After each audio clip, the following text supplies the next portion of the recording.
One artifact is sealed by faith, no one is allowed to see it. Another artifact was sealed by Tim until I saw through it. Two of history's greatest mysteries, both leading to the same question.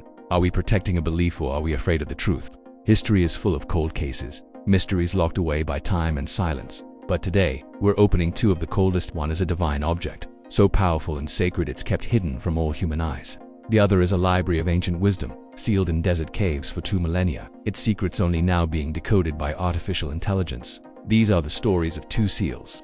One, an unbreakable seal of faith. The other, a seal of time, finally broken by technology. Together, they force us to confront a profound question. When we protect our most precious artifacts, what are we really protecting? A sacred belief? Or are we shielding ourselves from a truth that could change everything we thought we knew? This isn't just an archaeological investigation.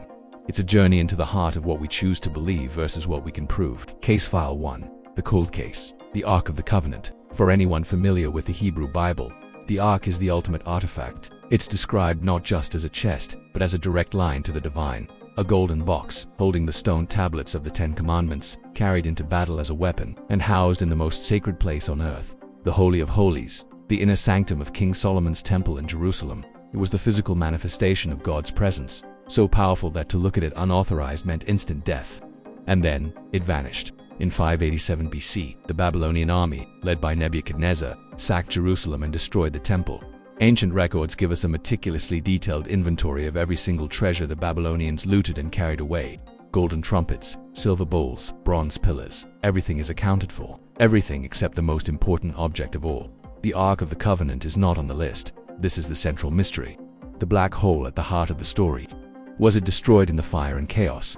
Too holy to be mentioned? Was it secretly smuggled out and hidden before the siege even began? Or was it taken by a party unknown, disappearing into the fog of war? For over 2,500 years, the trail went completely cold. The world's most famous lost artifact was just that, lost, but history has a way of holding onto its secrets, waiting for the right moment to reveal them. The trail might have been cold, but it wasn't dead. Centuries later, and 1,000 miles south, a clue emerged. Not from an archaeological dig, but from a sacred text. A 14th century Ethiopian epic called the Kebra Negist, the Glory of Kings, tells a story that completely rewrites the fate of the Ark. It claims that the Ark never vanished. It was taken, according to this tradition. Menelik I, the son of Israel's King Solomon and the legendary Queen of Sheba, visited his father in Jerusalem. When he returned to his home in Ethiopia, he didn't go empty-handed. He secretly switched the real Ark with a replica and brought the genuine article to the city of Aksum today. This isn't just an ancient legend for the 125 million members of the Ethiopian Orthodox Tewahedo Church. It is an article of absolute, unshakable faith. They believe, with total conviction, that the very same Ark of the Covenant described in the Bible rests right now in this small, humble building, the Chapel of the Tablet at the Church of St. Mary of Zion in Aksum. The end of the trail. The solution to history's greatest cold case. So, here it is. The smoking gun of Case File 1. The location of the Ark is known. The mystery should be solved. But this is where we encounter the first seal, a seal not made of wax or stone, but of pure devotion. The Ark is protected by a single guardian monk. This man is chosen for life, and from the moment he accepts his sacred duty, he can never again leave the chapel's grounds. He is the sole protector and the only human being allowed to lay eyes upon the Ark. No one else is permitted to see it, not the head of the Ethiopian church, not the president of a country, not the world's most renowned archaeologist. Access is absolutely forbidden. The sanctity of the object is preserved by keeping it hidden. The one and only Westerner who claimed to have seen inside the chapel, a British officer in 1941, reported seeing a chest, but described it as an empty medieval box. His claim is, of course, dismissed by the faithful. The case cannot be verified. It cannot be solved.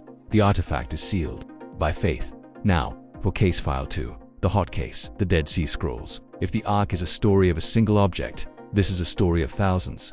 In 1946, a Bedouin shepherd, chasing a stray goat near the Dead Sea, threw a rock into a cave and heard the sound of shattering pottery. Inside, he and his cousins found clay jars stuffed with ancient, brittle scrolls. They had stumbled upon what is now called the greatest archaeological discovery of the 20th century.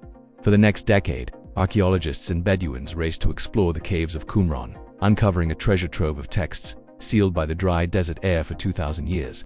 These scrolls contained the oldest known copies of the Hebrew Bible alongside a library of previously unknown text rules, prophecies, and psalms that opened a window directly into the world of Jesus and the birth of both modern Judaism and Christianity. For 70 years, a single, neat theory dominated. The scrolls, it was said, were the library of a reclusive monastic Jewish sect called the Essenes, who lived in the nearby ruins of Qumran and spent their days writing and studying these very texts. But that simple theory has just been broken wide open. This brings us to a new kind of smoking gun, one that couldn't have been imagined when the scrolls were first discovered. The new investigator on the case is artificial intelligence. Scientists at the University of Groningen took the most famous of the scrolls, the Great Isaiah Scroll, and tasked an AI with a simple job: analyze the handwriting. Human experts had always assumed it was written by one scribe, but they could never be sure. The AI, capable of analyzing subtle, microscopic variations in letter formation and style, came back with a definitive answer. The scroll was written by two different scribes. Their styles were so close, so statistically identical, that they must have been trained in the same school, working collaboratively. This wasn't the work of an isolated monk. It was the product of a professional, collaborative scriptorium, and that was just the beginning. DNA analysis of the parchment itself revealed that the animal skins came from all over ancient Judea, not just the area around Qumran. Then there's the copper scroller, bizarre outlier, written not on parchment, but on metal. It's not a religious text. It's a treasure map, listing 64 locations where a vast hoard of gold and silver is buried. This inventory of immense wealth directly contradicts the simple, ascetic lifestyle of the Essenes. The old theory was starting to fall apart. This is the great reversal. The neat, 70-year-old story of the Essene monastery is almost certainly wrong. The AI handwriting analysis, the DNA evidence, and the treasure map all point to a radical new hypothesis.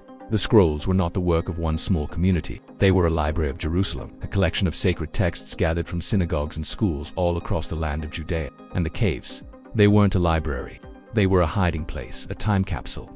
This new theory suggests that as the Roman armies marched to crush the Great Jewish Revolt in 68 AD, refugees and scribes desperately collected their most precious religious writings and hid them in the desert, hoping to save them from the impending destruction.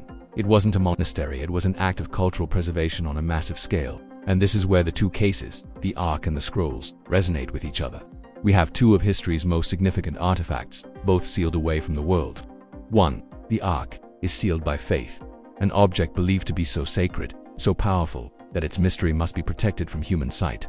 To look upon it would be to strip it of its divine power, to reduce it to a mere object. Its purpose is to be believed in, not to be seen.